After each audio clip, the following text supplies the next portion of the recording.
Welcome to today's show. I had something planned, and then it all went away this morning when some new news came out from the Dallas Express. And I was usually doing a monologue, but I'm going to go ahead and get it kicked off with the Dallas Express CEO, Chris Putnam. Chris, hey, how you doing, man? Great, Tim. Good to see you as always. Oh my God, can I just tell you, the audio is fixed. You've got good lighting. What the hell has frozen over for more than one reason. By the way, before I pull this up, I have this doesn't fit on any of my shelves behind me. I have my America 250 official Nutcracker. I don't know why I bought it, but it was like $50 at the National Archives. I really felt I was doing something American with that. It's a whole to do. Do you have a Nutcracker of America 250? You don't, do you? I don't have any artifacts like that, sadly, but I am throwing a big party Wednesday. Yeah, it still sounds like you hate America to me. I don't know, Chris. Because you don't have the Nutcracker. If you don't have the Nutcracker, man. First time I've been accused of that. No, you guys are actually throwing a huge party for America 250. Tell everybody about it before we get into the news of the day here. Yeah, we're co-hosting it with WBAP, who's the local regional news talk show here in Dallas-Fort Worth area at the Longhorn Ice House, 6:00 p.m. Wednesday. We got a free concert from Rich O'Toole, the American Kid. Lots of giveaways, TVs, boom boxes, all sorts of stuff. TVs? Yeah, we got at least one TV. And there's some like secret grand prize I'm not even clued in on yet. A bunch of like $100 QT gift cards. So, yeah, it's going to be great. It's totally free. You can find it at DallasExpress.com or any of our profiles. And I got shout out to my buddy Andy Frizzello. I don't have a sponsorship from them, but I love First Form energy drinks, and they're distributed now in Texas. And I'm very excited that I can go down the street and get myself, there was a Screaming Freedom. Love Andy Frizzello and his work over at First Form, and really, really great all-American company. All right, that all being said, here's something that isn't really American that happened over the past weekend. There was a Pride event everywhere. And, I'm sharing the wrong screen because why would I share the right one? This cop was talking with, he was talking to Tercios, right? Carlos Tercios, your guy? Tercios was observing. Okay. We had actually gone to this event, not to report on this particular incident, but it then happened right in front of us and he caught it on tape. All right, I'm going to turn this up so everybody can hear it. What an interesting conversation he has with the Fort Worth police officer here. Here we go. But no, I want to, and I'm being dead serious. So if a biological male comes up to me who says he's a woman, and I call him, I say, sir, and he gets offended, is that a citable offense? If I call a biological male a male, and he says I'm offended, I'm gonna whatever. Is that a citable offense if he's offended by that speech? Man, we're talking gray area right now. No, we're not. No, we're not talking gray area. We're not talking gray. If you misgender a freak, we're not talking gray area. Keep going. Talked about earlier when it says that's a vague conversation, vague charge. I'm genuinely curious. Sure, I don't believe I would cite that for offensive language. Offensive language to me is calling somebody. Is there, Chris, before we keep going here, because this clip pisses me off, because I live in the area. Is there... It evidently pissed Elon off too. I know Elon Musk got in on it this morning too. And the other guy, Russell Brand, and everyone. This clip has gone viral. Is there a citable offense for offensive speech in Fort Worth? No, not that I know of. And really, before we dig into this incident, I do think it's important to note that the Fort Worth Police Department is generally regarded as one of the best in the country. I'm aware. I like smart. They do it right. And Smart Asset actually did a study report that we reported on last year that ranked them the third safest city in America. They have a culture that is completely embraced by the mayor, city council, other leaders of promoting police, respecting police, appreciating police, and even celebrating, their law enforcement officers. And that's why this is a little bit disappointing, because. Okay, we've covered it. You got it. Now look, hold on. Chris needed to cover the base because he's a nice guy. Because we know everybody down there. That's the truth. I know. This is also the only complaint I've ever had personally about Maddie Parker, the mayor, is that she makes me feel old. Because the fact that she makes all of us feel old. A mayor named Maddie. I'm like, come on. All right. But I appreciate, we all appreciate Fort Worth. We all like it. We think the cops are great. This keeps going.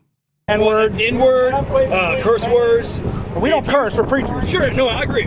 But it's more like you call somebody a male. I don't necessarily find that offensive unless they come up. You don't, but what if they do? That's what I'm saying. If they come up and say, "Hey, I'm offended by that," and you continue to do that, well, then that's just becoming offensive to them. And Correct? here's the catch. Here's the catch. So it's the hey, warning. I'm feeling offended by that. Then we're moving into the potential. But so No, we aren't. what if I'm offended by what they say? Like they come up telling me this and that, and the other, swearing at me. Will they get cited? What's Are good you for the offended goose? by it? I'm offended by all of this. What's good for the goose is good for the gander. I'm offended by seeing half-naked men running around with children. As anyone with logic would be. I am deeply offended by that. Correct. Unfortunately, there's not much on our side to do anything about. Okay, now this is people are going to say, I want to see more of this clip, but here's what was just said. If you push it by misgendering someone, this officer believes that there are citable laws for hate speech, offensive speech that can be enforced. That is what they do in the UK. That is what they do in Germany. It is what makes us unique that we don't do that here. Yeah, that's the concern about this incident, and it's a rightful one. One of these protesters was ultimately cited for disorderly conduct, but it was for noise. They were carrying megaphones. You know, what strikes me, Tim, is that I was there on the ground in Fort Worth. I'm a longtime Fort Worth resident, and we had the BLM protests, pretty heavy duty ones in that town at one point. And it was much like what we saw with the Carmelo Anthony trial, a couple of weeks ago, with people on the street screaming awful things at people. Yeah. The only good cracker is a dead cracker, things of that nature. Right. And so it just feels like, and this isn't unique to Fort Worth, it's everywhere, that there's this double standard that's applied. And again, to your point, like, this officer clearly doesn't have a basic comprehension of the First Amendment. And that's troubling, because that's either a intelligence issue or it's a training and education issue. I'm unsure how anyone in this country doesn't have, especially someone in Texas, doesn't have the proper training or knowledge to defend the First Amendment. I mean, it's and also, I was just going to say, it's the most sacrosanct, basic constitutional right we have, as you know, and it's troubling that a law enforcement officer doesn't understand that. The second half of this is he's only enforcing the law in one direction, and this fake law that he has created in his head is being enforced only in one direction, and that is towards the people who might offend the LGBT people who are around. To me, that bothers me. I mean, the city and city leadership has a long history of also appreciating and having a lot of respect for the LGBTQ community. And so what it does is it begs the question again, whether there's, kind of a different level of treatment being treated to these far left groups than to conservatives that protest them, and vice versa. There is. It's very clear that there is. It's not. I don't think anyone is this stupid and ignorant to the First Amendment in America and in Texas. I think it is a training issue. I think it is a police department issue. And I like the police department, and we're going to cover the bases because it's a safe city. It's conservative, leans right city, purple. It's very purple. But this is inexcusable on every level. Inexcusable. And yeah, there's a reason that there's a reason that Elon picked up on it. There's a reason that when you sent it to me at like 7:30 this morning, when I was half awake, I screamed as soon as I saw this clip and posted it all over the place. I am unbelievably offended by this, because what you're saying here, and by the way, those street preachers are a bit of a headache too. Let's be real here. But I can tolerate them, and I understand what they're doing, and I understand what they believe their mission is, and they're not trying to like groom children.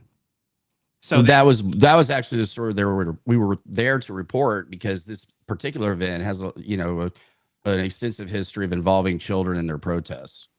I mean, and these pride events have, and they're ridiculous. But I will just say that, and this isn't like a do better situation for Fort Worth. It's a fix it. This isn't like, oh, you need to try harder. This is, I want to know why that officer has no idea how the First Amendment doesn't work, why he believes that there is a law against offensive speech in our country. Because this goes to a systemic problem in the police force then, and in the city, and maybe in the state. Well, that's the question, and that's the concern. The city did issue a statement that that they fully, embrace the protection of First Amendment rights. They're going to review the video. They're going to comment on it later. I hate that shit. I hate that shit. They don't need to review the fucking video. It's right there. Like watch it and tell me what. Like, I want when these videos come out. And sorry, Chris, you're going to be the nice and balanced one. I'm just not. These videos come out. You can watch it. You see what he says. You see what he did. This should be a live reaction the way that I do. Boom, done. In my hope, as somebody that appreciates what these guys do every day, obviously, and again, it's so great to see a well-run department and a community that actually embraces law enforcement. I hope they use it as a teaching moment, like you said. It's an opportunity to educate their officers maybe a little bit better, and hope that we can, at least conservatives, can get fair treatment in these types of situations in the future. I tell you what, I got a law degree. I'm a constitutional law expert on top of a lot of other things. I'll volunteer my time to go downtown. I serve jury duty down there. All right. And me too. Right around the corner from the stockyards.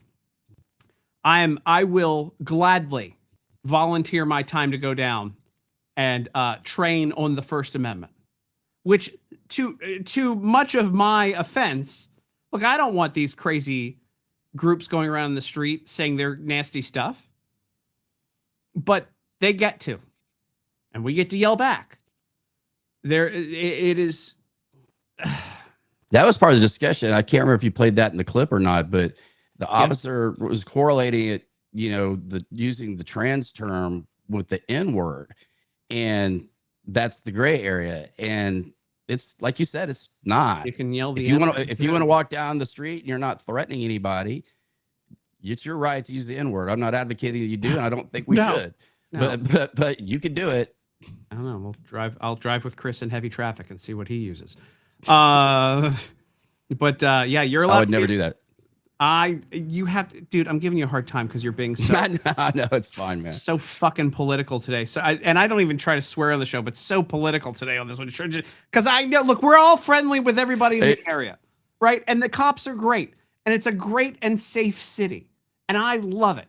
And I like going downtown and feeling safe and be able to walk around the stockyards drunk off my ass when I want to. Tarrant County, Fort Worth, great. I like going down. I won't tell everybody where I hang out because they don't need to come and shoot me or whatever they need to do. These crazy people that watch. But when I go to these places, I really enjoy being able to be, off my rocker, wandering around and know that my city is safe. And then I can go around, don't need to worry about my pockets getting picked or getting knocked over. I grew up in Baltimore. It's an honor to live in a city like this. That's the safe. That being said, that's my point. And we do a lot of. We spend a lot of time because, we cover the entire Metroplex and 30 miles to the east where I now live here in Dallas. It's a very different situation. I have had 2 simple assaults on myself and 2 auto burglaries, including the theft of a firearm in the last 4 months. I lived in some of the, let's call them hipster neighborhoods of Fort Worth. I love them. There's actually the neighborhood where this event was taking place. And we spend so much time reporting on crime and reporting about what's wrong with law enforcement and what certain police departments are doing or not doing about it.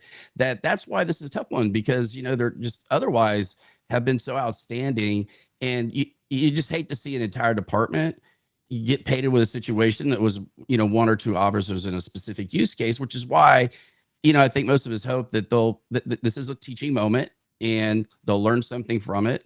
Sometimes. And everybody's for the better. Sometimes I forget that you were a politician. Yeah, do better. I'm willing to volunteer my time and come downtown and teach these guys what the First Amendment is. Hey, let me tell you something. If this has happened in a deep blue city where they encourage a lot of this nonsense, I would not be saying the same thing. That is the standard that officer put forward, and I'm sure he's a nice guy. Doesn't matter. Is the standard that they have in London right now. Where I feel like if you got attacked by a migrant, you would be the more likely to be locked up for offending the migrant than anything else. Anyway, or make it an offensive Facebook post, as you know. Yeah, Chris, I got to bring in somebody that I had scheduled already, but thank you for being here. Chris Putnam, Dallas You Express. bet. Go to their event. It's going to be on July the 1st. A lot of great stuff. Again, DallasExpress.com. And also make sure you follow all of their reporting because that breaking news this morning was incredible. Look, Elon Musk follows it, so you should too. Chris, thanks for being here. All right, Tim. Have a good day. See ya. Boy, that guy. I love it when Chris is playing nice. What a nice guy. He was a nice guy today. But we like Maddie Parker. We like the mayor I voted for. All the things. We like our people here in Fort Worth. Just get your police department together. That's all. I want to bring in my favorite new viral sensation, Allison Steinberg. Why? You're in the rotunda for this? Yes, I am. Even though Congress isn't here, I am, because we show up for work, even though Congress hardly ever works. So here we are. Steinberg, I have been a fan from a distance now for a bit because you don't harass members of Congress. You just ask them questions the way that they would typically ask like the way that the left tracks down the Republicans. You've been tracking down the left. And what you've done has been phenomenal. I want to just play a quick clip here of you recently with Nancy Pelosi before we get into everything that's going on. Here we go. Hi, Congresswoman Pelosi. Last time I asked you about January 6th, why you turned the National Guard away on January 6th, you told me to shut up and that I was repeating Republican talking. Just shut up again because you're speaking lies. And I don't have You're right anything here. to do You're with right it. By the way, she's still wearing a Ukraine pin. here on the record saying, No, I'll shut up. admit it. No, I did not admit it. The president never would agree to send the National Guard. Don't waste your time or mine on you. Why was your daughter filming you on January Why 6th? don't you get away? These are just questions the American people want answers to. No, you know what? I don't even think you're a real journalist. You work for Mike the Pillow Man. Actually, I do, and we're very I proud. don't consider that journalism. Mike the Pillow Man, that's not journalism. That's not journalism, but BuzzFeed, who does listicles of what Taylor Swift song you are, is, right? I don't have any reason to talk to you. He'd love to give you a free I want you to pillow. record this. Did you say, I want to get you a free pillow? I sure did. I want people to know that you're not a real journalist. You work for Mike the Pillow Man, and all you do is spout untruths. Get away from You me. can insult me all you Get want, away but from me. Thank you, guys. thank you, Congresswoman. Oh, I like that you said thank you at the end as if that was somehow respectful. Allison, I mean, here's where I want to start with this. Why are there not more people asking these people, like tracking them down and asking real questions like that? It is shocking, isn't it? I mean, this should just be a regular occurrence here in Congress, but unfortunately it's not. I mean, so many of these media outlets, left or right, are trying to play nice with these members of Congress. And it's not like I'm trying to like get them in gotcha situations, but like these are just basic questions that most Americans want answers to. So I view myself as a representative of the American people, and that's what I've come here to do, is ask these very basic questions that shouldn't be hard to ask. But you can see the response every time is they get upset with me because they're not used to being asked these questions. They're used to the media covering for them and refusing to ask the hard questions. So here I am. I'm trying to do it all by myself, and it's come with quite a bit of retaliation, actually. They really don't like me over here, and they're trying to get me kicked out, in fact. So you remind me of, and there have been, I have greater issues with our side of the aisle, and especially when we're in power. You're not hiding your politics here. You lean right. Yeah. But with our side, when we're in power, we really don't empower our journalists, and we really don't, including the White House at times. Yeah. Because you remind me of Chanel Rion, who really you haven't seen her face anywhere near the White House correspondence room or the White House poll since Trump has gotten reelected. And I think she was one of the standout stars during Biden and Trump won. Yes. Thank you, by the way. Yeah, no, like, I don't understand. Like, and I've seen Fox try to kind of like rip you off after you've done this, because you really were the first person who started doing this, and all of a sudden they started doing it. But again, why do you think it is? Like, do you feel protected by like our Republican Congress and like people on the right of the aisle? I've seen you at like Republican study committee things. I know that they actually understand, but they have a phenomenal comms director. I'll shout her out, Kelly Cooper now. And she understands this kind of stuff, but I don't think anybody else does, do they? it seems to be a rarity here. And to your point, I don't think there is much support from the Republican side. I've tried to bring it to a number of members of Congress' attention, the ones on the right at least, the ones that are friendly, let them know, the press gallery who oversees us here is sort of really upset with us. Every day we're getting in trouble for some new thing, some new rule that we're breaking every day. Just happens to, resurface every time I'm in some new corner. They're like, oh, you're not allowed to film there. Oh, you're not allowed to have a tripod here. So it's just ridiculous. I've tried to bring it to the attention of these Republican members of Congress. They, of course, think it's outrageous, but then I'm like, well, can we do anything about it? And I'm trying to gather sort of a coalition here of like-minded members of Congress that I feel like might have my back, but I don't know. I don't really feel like it's of the utmost importance to them, which it should be, because as you mentioned, there's not many here that are doing what I'm doing. And I think in order to get the message out and try to hold some of these tyrants accountable, like, we got to have some backing from, Congress and even the White House. The White House has been great because they've allowed new media in, and that's a whole other conversation. But like, we really need to have the backing and the support to keep this going, because they're trying to take us down at all costs here. Well, it's interesting to me because, like, again, like, these congressmen, these crazy lefty congressmen like a Pelosi, and then of course I've got a few more clips here of yours, but I'd rather talk to you instead of just show the clips right now. But like, they're not pressed in committee hearings. A lot of it is talking points back and forth on X, where they have time to go back and forth. They're not actually pressed by any journalists, and the left again has been doing it to our people for a while. So why when we are in charge and Speaker Johnson's done a decent job? Yeah. Why are they like hammering you on rules? Like, what rules do they say that you break? Is it like bring a tripod and they're like, oh, can't be there? Or is it, I mean, are we seeing like house, like is it the police that go after you? Like, what is stopping you? So it is the press gallery, the radio and television press gallery that oversees all of the media here in Congress. Now, let's remember, most of the media that's been here covering Congress has been here for decades. I mean, this is, the mainstream outlets, the legacy media. So I did it 15 years ago. Yeah. yeah. So, the drill.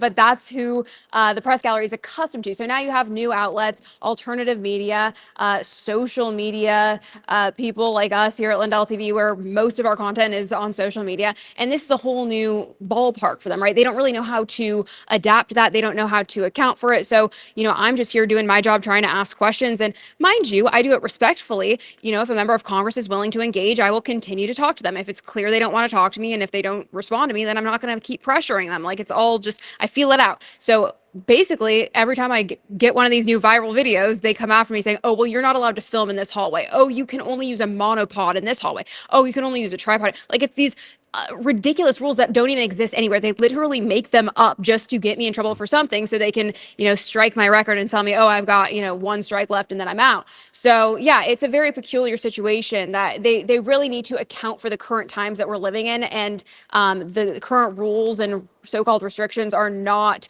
really in line with how things are operating, with people moving away from legacy media and towards outlets like X. Is there, like, say they do take away your media credentials, say they strike you out with dumb shit. Is there anything that stops anyone from walking down the hallway with cameras in Congress right now, or cell phones, and talking to people? That's a good point. There are actually a couple totally independent journalists that come out here. They have pretty big TikTok pages, and they do exactly what I do. They just aren't credentialed. They're very difficult to get credentialed with. They give you a real hard time. You have to go through the hoops. I think I waited 6 months to get credentialed here in Congress.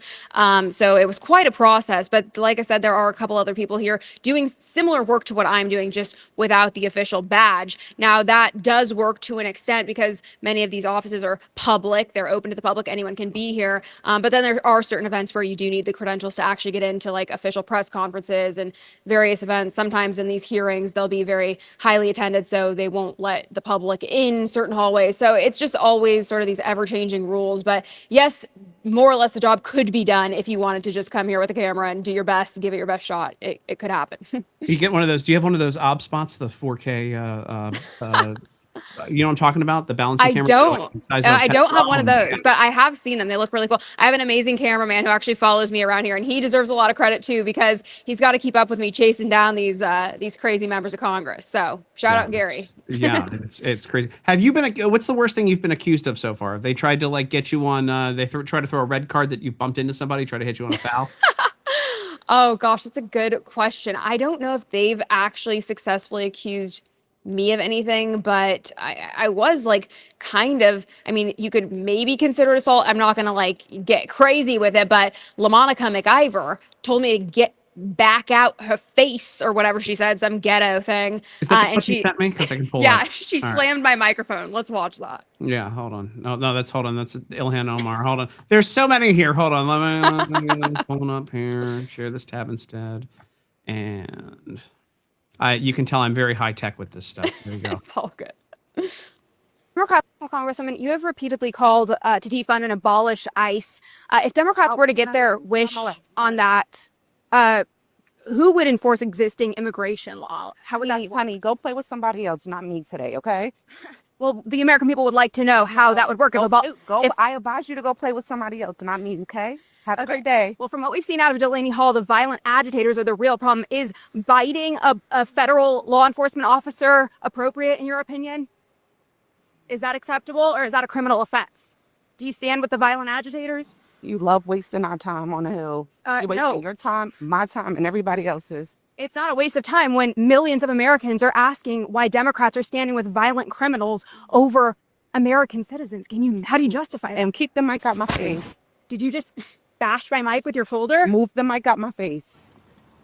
How dare you? How dare you press anything? Yeah, that microphone wasn't anywhere near her face, by the way. You just had it at the side of her, and then she did hit it with her folder there. Yeah, she did. In the middle of everything else that's going on here, do you have friendlies on Capitol Hill? Or there's some like guys other than like the creepy members that probably hit on you? Are there any like friendly? That is a great question. I've tried to be no. friendly with other outlets, but I don't really receive the same respect. They are just not very well liked here. So I kind of just come here, I mind my own business, I do my job, I get the work done, and then I'm out of here because I frankly don't care to socialize with these people. It's like one big club, and I'm not in it, truly. Like, they're all friendly with each other. They're all friendly with all the members of Congress, both left and right. I just don't need to be a part of that. So I just want to continue to show up and do my job and ask the questions no one else will. What's been your most memorable, like what's been the most fun interaction? I saw the McIver one. Obviously, you've been back and forth with Ilhan a bunch. And Oh, yeah. Ilhan is always fun. She's always does not like to see me coming in the hallway. Nancy Pelosi, I think, has probably been the most successful. I mean, there's so many questions to ask Nancy Pelosi, and she's very heavily protected. I mean, getting a question with her is virtually impossible because she has like all kinds of security, which is crazy because she's not the Speaker of the House anymore, right? So why does she have all this security? That's wild. But yeah, I think Ilhan Omar, I always love running into her because she loves getting into it with me. And I almost have this kind of theory that she acts like she hates me, but she actually loves when I ask her questions because then she gets to repost it and make it look like she's owning me to all of her fans and followers. And then, of course, everyone gets to see the truth on my end. So, we have a good little thing going here. Yeah. Have you ever gone back and forth with a Republican? You ever had any back and forth with like a Mace on a bad day or a Boebert on a bad day? I have. That is a great question. The Republicans are usually really respectful, even if I'm asking them questions they don't like, because I am, I would just want to ask the tough questions. If there's something Republicans aren't doing, like, for example, the Save America Act, which I have been diligent on pressing them about, they don't always like my questions, but I got to give them respect where it's due, and they will always answer the question. Even if it's not, to my liking, they will always entertain the question, unlike Democrats who you see just shut me down when they don't like what I'm saying. So that's the difference here. I was able to shut down proxy voting with a good chunk of effort that I led to stop a certain member who wanted to do proxy voting on her side, and she will not do an interview with me at all. Okay. Also, her staff has been I've known her staff for years, and pretty wise on their part to not sit down for an interview. Probably a good choice, yeah. I'd ask questions about like the Constitution things, and it would just expose that she's the dumbest member of Congress. When you think it's AOC. Ooh. Somebody on our side instead. Dang. Allison, we should do this again when I have a little bit more time. I want to get more into all the things that you do, and like when you come up with these reports and things, and when you come out with these, please feel free to share them with me. And say hello to the Pillow Man for me too. He's doing good work over there. Thank you very much. I sure will, and I look forward to catching up with you again soon. Take care. Yeah, Allison Steinberg, Lindell TV, hanging out today. It's crazy that she's the one person that's being moderately aggressive with the left, and she gets slammed for it. My next guest, by the way, I need to change hats for. And I pander. I know how to pander. Look, I'm really good at this. I've been doing it for a while. Hold on. Let me do the. I'm gonna change out here. There we go. There we go. Thank you. Yeah. Todd Ricketts, one of the co-founders of the Free Spoke Search. We're going to talk about that in a second. Also, former finance chairman for the RNC. I want to cover a couple of things with you here because obviously a lot happening. One of the biggest news pieces that I saw in the past. By the way, this makes my head look so small. I need a fitted hat for my. We'll work on it. Just we'll talk. We'll talk after the show. I'll can't be that hard. But this is actually really, really well worn. It's actually pretty sweaty. I've actually worn it a ton. But anyway, one of the news stories that I saw that kind of like in the middle of everything that has happened in the past couple of months has been the because you were finance chair of the RNC, the finances between the political parties. There is a huge disparity right now. And I wanted to get your opinion on like why you think, and it's got to be partly management, why the GOP is doing so well and why the Democrats are in a hole. I mean, they're in a massive hole. I think the last report I saw come through, they were 3 million in. Like how does a political party get that bad, and has that happened in American history before? Well, I think there's a couple different ways. Like there's lots of different entities through which these campaigns get funded, whether it be, like issue advocacy groups, putting out their own issues, or super PACs, or the DNC itself. I just think that we do things a little differently. Like we do a little bit more on our side. That's like through the RNC and through the Senate and through the House and so on. And the Democrats are generally focused on things that are a little bit outside that, like those outside groups that funded. So I always take it with a grain of salt when I look at funding, because I feel like at the end of the day, we're always going to be outspent, right? Yeah. And that's how I know we're right, because we still win elections when we get outspent, right? Like I always say, as a Republican, Democrats want to give away free candy, and we sell tough love. It was, I got to tell you, this is, I learned a lot in the Mitt Romney, Obama race years ago, 2012, I think that was. Mm-hmm. When we were pushing math and Obama was pushing, I'm a cool guy with hope. And I'm like, all right, well, Yeah. Americans don't want to hear the math part of things. And obviously they don't want our national debt continues to grow. And it's not even in the top like 5 issues, I don't think, when we take. Yeah. We don't talk about debt anymore, do we? No, Just don't talk about it. Nah, because we're all in on it. How about that? Like that's one of those things. Like it's like both sides are not good at reducing debt. I thought we were supposed to be able to. You've done finance for years. You've got a hell of a resume when it comes to that. And we're nominated at one point to be Commerce Secretary. Why are Republicans not reducing the debt? Like, why can't we? I know they had Doge in there. They cut a bunch of stuff, but like, it just seems like those numbers it didn't slow any numbers anywhere. Yeah, because I think what happens, and this isn't me talking, this is kind of, I feel like the overall mentality is that, cutting the budget doesn't win elections, right? Like it's not glamorous. It's not fun. And people at the end of the day don't vote with it. Right. So that's, I think, why we stopped talking about it. And also, I mean, if you kind of pay attention, I think our budget is kind of ballooning up because we have all these boomers who are on Social Security and Medicare and things like that. And then people look forward and they're like, oh, well, in 5 or 10 years, we're going to get a little pressure taken off of us on that as like there's fewer and fewer boomers collecting Social Security. Yeah. It's I don't look forward to inheriting what may or may not be happening here, but we'll have to clean it up. I guess we'll be around to do it. At some point, yeah. Yeah. At some point we have to take responsibility. One of the things that I really like that you've been working on and what you're here to talk about today is Free Spoke. And I want to use this as an example of just to show like what happened today. So when you're on Free Spoke, and it shows you it exposes the biased coverage, it shows you non-biased coverage and gives you facts on things, which I think is incredible. But very, very easy. Daily decision advantage on your homepage. I like this. I wanted to talk about the Supreme Court ruling. We're not going to get into, pro or con or whatever here, but when you click on that, it will show you, again, non-biased AI. It gives you both the perspectives of the Republican and Democrat side and starts with facts. Why are you the only operation that does that?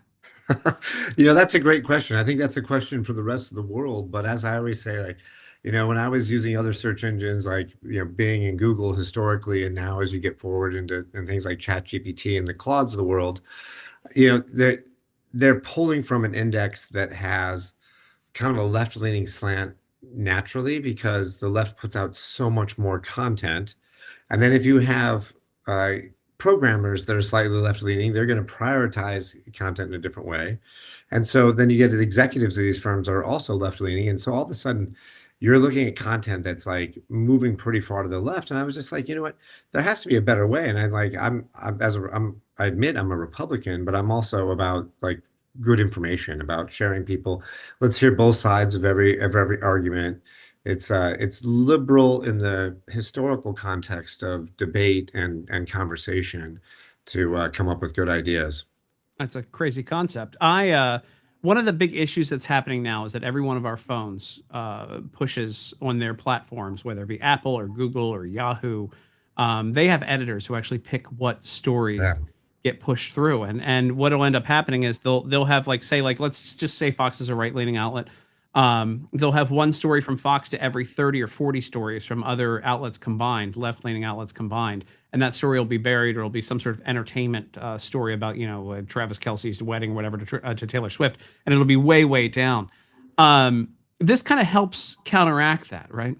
Yeah, that's kind of the whole idea. And I think there was actually a story about this back in February, March, about, Google had pulled from 400 sources that were left-leaning and 3 or 4 that were right-leaning. And Apple was even worse. They had pulled from 0 that were right-leaning. And so when they got called out on that, they did start to pull news stories from a few right-leaning sources. But so I'm not saying anything that I think is crazy or not undocumented, or I'm not living in my own mind here. And so what we really want to do is, I always kind of come back to this idea that, like, given good information, I have a lot of faith in the American people to come up with good answers. And so really what we were trying to do is like show both sides. And since the onset of AI, we bring in our own agentic AI that kind of is told just the facts, ma'am. So we get AI sort of summarizations, we get those perspectives, and also just label the sources of, for a sense of context of where they're coming from. Yeah. So I'm looking at this, and I want to get you to kind of explain this here. So I go to the politics tab on the daily decision advantage, and it says DOJ launches. This is the story: is DOJ launches grand jury probe into China-based Marxist tycoon Neville Roy Singham, which he's been funding a ton of stuff. What's a takeaway when I take a look at this, where it says there's 6 middle of the road, 7 right, and 1 left-leaning story? Does that mean that basically it's skewing right-leaning publications, or who's talking about it, or does that say this is the perspective? It analyzes the perspective of it, and it says that's where the perspective. Yeah, that's right. That's what we're trying to show there is like which side is kind of covering the story, because the interesting part is that there are stories that we would all agree were big stories, and one side or the other won't cover them at all. And so it'll get no airtime, and then it like kind of leads you to believe that, oh, well, maybe it's not as important as it should be, right? Yeah. So we're just trying to give people a perspective on where the coverage is coming from and who thinks that's an important story. By the way, it's a very important story, and I didn't know yes. it. I just clicked on that tab just now. Yeah, and if you click on the Explore Perspectives, it'll kind of give you like the summarization of each side and how they're thinking about it. Get full perspective truth. There you go. You have I only have 9 out of 10 free weekly overviews remaining, so I better get on that. Use them precipitously. But no, I mean, this is a big deal. This guy funded a lot of stuff, and it's very interesting because not only does it show you the perspectives on it, but it shows you who cares about it and why. And so if there's an agenda that's being pushed, it kind of helps you read in between the lines. People like me, I love this idea. How do you get, and what's the plan? And obviously I can tell people to use it all day long. What's the plan to get everyday people in on it? Because that's where we need this. We need the people who are normally consuming news to be able to dig into this. Because for me, I love this. And I love seeing the breakdown of what side, and I think I can blow this up a little bit more here. I love seeing the perspective of like what side is covering it. That is a very, very unique piece that I've never seen done before. On top of then all of the stories that come through. This is a hell of a breakdown, and it's brilliant. How do we get normies in on this? How do we get people who come home from a long day of work, who just want to watch Wheel of Fortune and ignore the news for the most part? How do we get them to start using something like that? Yeah, I mean, we use a lot of social media advertising, trying to find people to come and use it. And then, Yeah, we're always trying to grow it, and I do things like try to get out in the media itself and talk to people. But we're growing. We have a few million users, and obviously we'd love to have a few million more. So we're just pushing that every day, trying to get more people to come in and use it. Sign up for a membership, a premium membership, where you can kind of customize and personalize your news view there too as well. Um, when you talk to people on the left and people on the right on this, I'd imagine people on the right are pretty open to this. When you talk to, because you obviously deal with high level people all day long, are people on the left accepting of this, or are they? I feel like this is something they would push back on and scream about and say that it's biased. So the funny part is, like, their instincts are to push back a little bit, but generally what I say to people, I'm like, use it and then give me your feedback. Like, go put in things, search for things, find news sources for things, whatever you want to do. But then come back to me, because we're trying to be very honest in how we're putting out the information, as in a way to show both sides and let people kind of like see where the overlap is, see where where people disagree, and then allow people to come to their own conclusions. When I go to the election coverage, this is again you've covered all of the I'd imagine all the primaries that are happening right now. Yeah. Is this a conglomerate of all the data that comes through? Are you making a better call? Because I would trust anything other than the AP, who I don't know why we always rely on to confirm. I again, this is one of those things, man. So like you understand this too, and I don't know you obviously, but I'm going to assume you understand this. Like, I have people on my side of the aisle who are, they're like, oh, I don't trust the mainstream media. I hate them. Oh, by the way, I also have a #1 New York Times bestseller. It's sort of the same way where they're like, the AP's terrible, but I go to the AP to confirm my elections. This would make sense to use instead of going to an AP. Yeah. We're taking in information from a lot of places, but like we work with the decision desk on the races themselves. Yeah. Just trying to give good information up to the minute as best possible. And if this is one of the interesting things that I really like about our product, actually, is you see the podcast perspectives. Hold on, time out. You guys have the clips pulled. The AI goes and finds the clips when they talk about the stuff. Yes, that's 100% of what we do. That is brilliant. We transcribe all these podcasts and then search through it. And so when you search for something specific, it takes you not only to a podcast where they talked about that, but it takes you to that segment in the podcast. So you don't have to listen to an hour long or a 2 hour long podcast to hear the minute where they're talking about the subjects that you're interested in. That is. And that was done from a lot of feedback. Our users are in surveying and getting feedback from users, is that they're not going to the ABC Newses of the world for their nightly news, and they're not even really using the cable TV news anymore either, and they're getting most of their information from the podcasts of people that they trust. This is I have wanted something like this for a while. You can tell you can see my genuine reaction to this. I've really done my background on this coming in. No, this is brilliant. This is brilliant. Like I don't want to, as somebody who's in the media, I don't want to listen to, I have to listen to it all day long. I have to go through all of these stories and figure out what's relevant and what's not. Yeah. Cutting right to it is brilliant. And then you can share those clips too. Like you can send a text, and it'll take the podcast, not at that for just the podcast itself, but to that clip that you found. You can send that to your friends and share it. Wow. They should be the MSNBC here, the Meet the Press podcast, should be paying you to put them up there. I can't imagine anybody listens to the Meet the Press podcast. They barely watch it on TV now, but that's incredible. That is brilliant. That's brilliant. And then you go down to social media and you've got folks like I don't know if I'd call Tim Pool right. I think he's a libertarian, but I'll argue with your free spoke on that one. Okay. This is fantastic. He's just kind of a nerd that skates that just happened to build up a decent audience, but also just to clarify though, I always say anything that's getting labeled, it's really just for a little bit of context. It's not meant to be some panacea to solve all the problems. It's just so you have a little bit of context before you start reading. Yeah, this is this is phenomenal. Literally, this could replace producers on TV shows. What's funny is I've talked to a couple TV personalities who actually use our product, use Free Spoke to prep before they go on TV. So they just to see what every side is saying. I'm cheap, so I don't have a producer here. I just kind of do my own thing, and I have somebody back in the office at For America and Media Research Center. But this is brilliant, and I'm actually going to. This is one of the few times I brought on a product or a person where I'm going to tell the truth. Because half the time when I say I read somebody's book, that's a lie. But Nobody reads anymore. Nobody reads any of these books. Man, you get some poor kid that gets a summary, an AI summary, and says this is what's in it or whatever, and then AI wrote it. So basically, it's just a couple of bullet points about AI. But I will use this. This is a great. brilliant product. All right, before you go here, because I know I got you for 15, we're running out of time. What's it like? I have plenty of time if you need more. No, we'll stick around then. Then let's do Okay. it. But I'm actually not a Rangers fan. I moved to Texas, so I got my Rangers hat. I actually have a whole wall of hats. I have a wall of pandering hats across the studio from me right now. I'm a Mets fan. And, oh boy, it's a tough one. Tough year for you. It's been a while. What's it like to be a part of an organization that's competitive?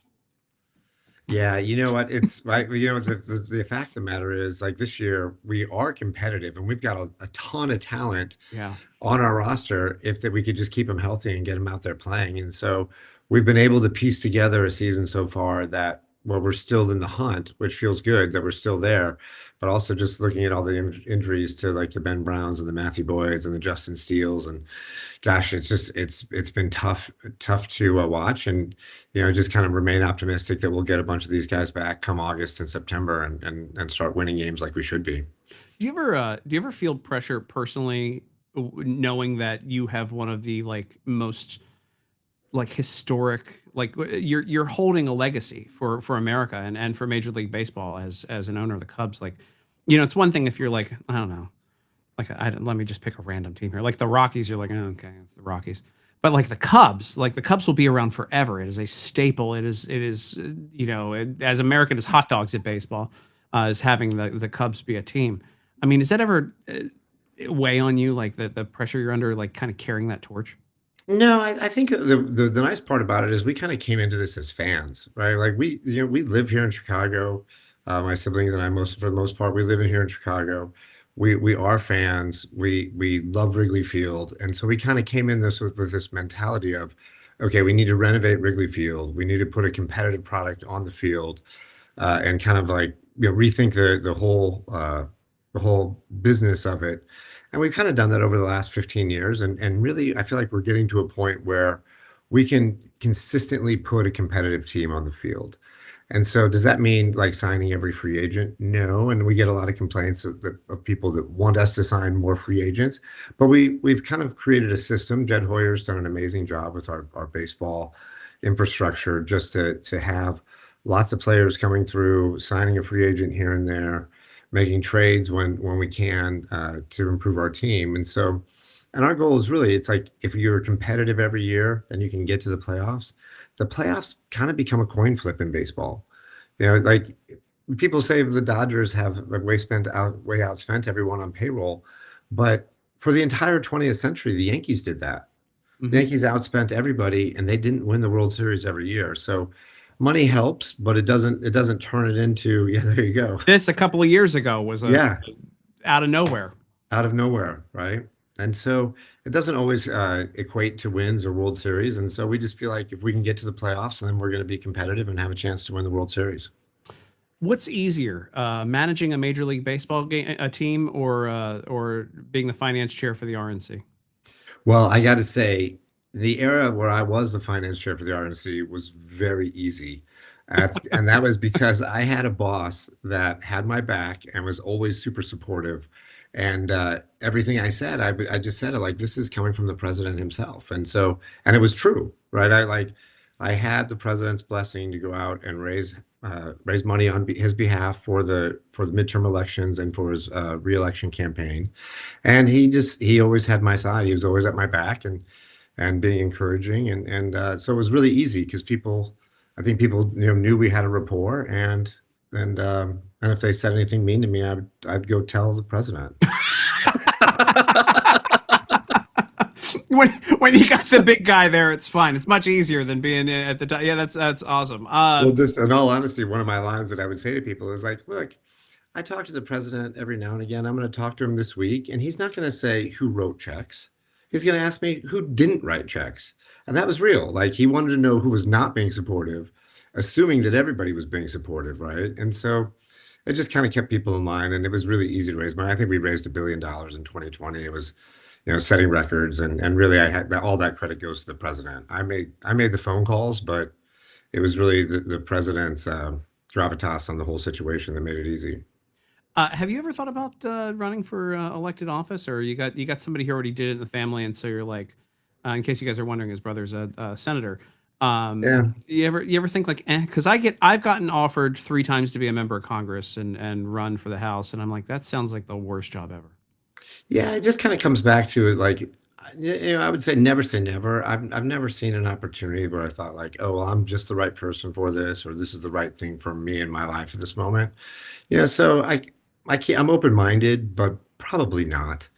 I feel like, you can have a bigger impact outside of being an elected official oftentimes. And, we're always working to, like, get good policy in this country and keep taxes low, keep government small. And I don't know if being a senator or a congressman is really the best way to go about it.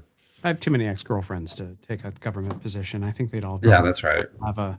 have a lot to say about things. Before we get out of here, I want to go back again to the real reason here. I think this is incredible platform that you have here with Free Spoke. Obviously, people can go to freespoke.com. You have any final thoughts on this? I mean, this is continuing to grow. It's continuing to evolve. Obviously, I think it's a brilliant platform. That I didn't know about the finding the topics in podcasts, which I think is just the most brilliant part of this whole thing. On top of everything else, you're saving a lot of people time. People should just go sign up for it, right? Yeah, people should sign up, and I always ask people to get a premium membership and give us feedback, and really we're trying to be sensitive to the users as well. Like, we do listen to feedback when people give it to us. That's what I try to send. That's me. I probably have too many things up right now. I need to go. You know what it is? I want to switch premium on without having it signed up for it ahead of time. Okay, yeah. And by the way, I've learned my lesson. One time I went to go buy something that somebody had on my show, and it had my personal address up, and I learned a lesson by posting my on the internet. We're not going to do that today. I'm going to do it as soon as we get off of the show. I will sign up. Okay, so we'll talk about that a little bit. Talking about stuff behind you though, Alf. How did Alf make it onto the shelf? Let me tell you something, man. My office is I've got a collect. By the way, NWO, obviously, I've got a collection of Christy Yamaguchi signed plates.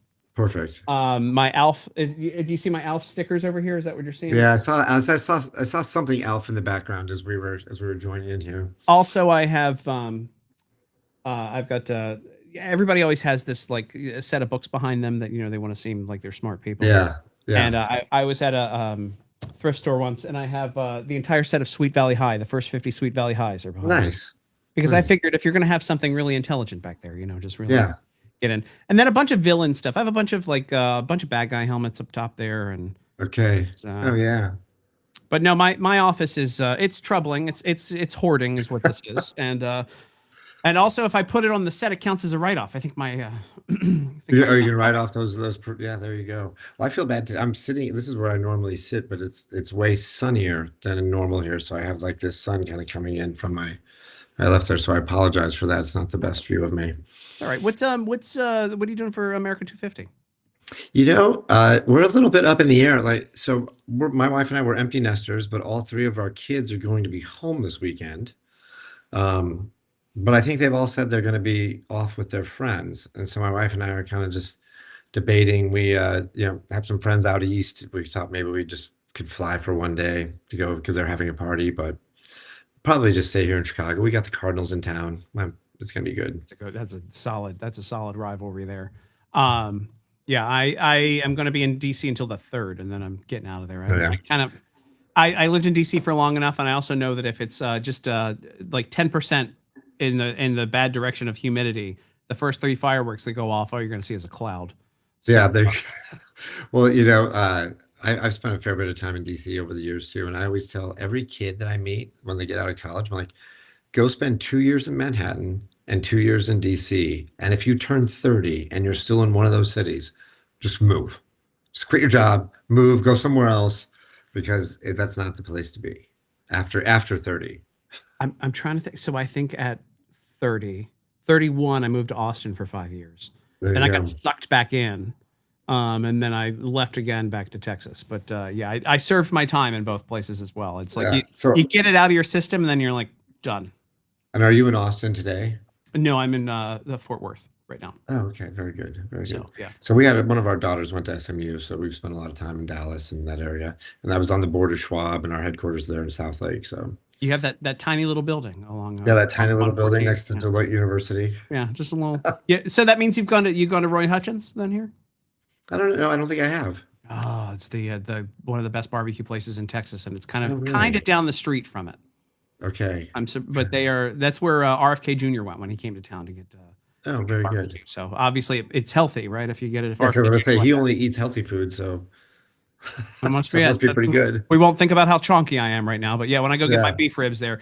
No, it's a gorgeous gorgeous part of the country, and other than I'd like to not have a hellstorm when the weather changes during the seasons, but it seems like Yeah. spring. Was it spring to summer, summer to fall? We just get tornadoes. Yeah, no, I get it. Like I grew up in Nebraska, so I get the whole tornado thing. And I Better than me. kind of love the Dallas area, to be honest with you. And my go-to is the Katy Trail Ice House. That's when I'm in town and I have a choice. That's where I go to get a cold beer. What's the this is just going to devolve. There's a really Yeah. cool speakeasy in Omaha that I've been to many times. Every time I go up there, it looks like a little crappy liquor store in the front. And you go through it and they have the best whiskey speakeasy. Yeah, I haven't lived in Omaha in so long. I think I know what you're talking about, but I don't know the name of it. And I'm also just assuming that Nebraska, which is a very large state, is just centralized in one city only. It kind of is. It's a fair assumption. It's a fair assumption. I grew up in Omaha. Like I knew this cool speakeasies 35 years ago. Yeah. But maybe Well, I don't know so much anymore. It's Wicked Rabbit apparently is what I just googled it while I was looking, because I like traveling up to the middle of nowhere kind of like that and getting Yeah, out. wait, hold on. You said you Googled it, but you should have like free spoked it. You should have looked it up in free spoke. Oh, hold on. Test it out. Test it out. See if you oh find my it. God, hold on. Will Free Spoke call me an alcoholic? They're like, we have analyzed. No, we don't judge. Here we go. Hold on. Let's do and I will do best because there's only one. But I bet there's best. So it's Here's here we go. let's see what the summarization comes Wicked up with. Rabbit, Anna's Place, Kai Tay, the barbershop, and Alice. I've been to Alice as well, Okay, but Wicked Rabbit does come up right away. that's really funny. It's known for its Wonderland theme and is situated in a Hotel Deco building offering high-end craft cocktails. Oh, no, that's the different one that I went to. That was in the hotel that I was in. Yeah. No, it's actually really weird. Omaha is kind of known for its speakeasies now. When I go Okay, up, now I'm gonna have to do a speakeasy tour next time I'm there. hey, you call me up. We'll go around and I turn into a real menace when I'm drunk, apparently. Do you? I love people like that. I don't, but I love hanging around people who do. I did this thing this weekend. I can't believe I'm going to say this on my show. So I had too many this weekend for the first time in a long time. I think it's just because I was exhausted and I've tried to cut back. And so like it hit me harder. And went to a couple of cigar lounges. It was a great time. I decided to call women that I dated before my my ex-fiance and just let the phone ring once and then hang up. Why? Because my phone's full of texts now. How have you been? Oh, really? I had this concept. This was a menacing concept that would never hit me in normal. I don't know what happened to me. Sometimes making some bad decisions is really good for you. It has taught me a lesson and also got me a lot of attention. Positive Yeah, attention. there you go. There you go. Dumb. All right, well, let me know the next time you're going to Omaha. Yeah, and I will not. fly And out I'll leave meet my ya. cell phone. I'll leave my cell phone on. We'll just put a airplane. little breathalyzer on it. Todd Ricketts, thanks for hanging out with me, and make sure you all go check out Free Spoke, and don't drink too much. Be very not you obviously, but everyone else out there. Just don't drink too much. Have a nice, safe 4th of July, and enjoy the America 250. Thanks for hanging out with me. Yep. We'll Thanks for follow up. having me. Yep, absolutely.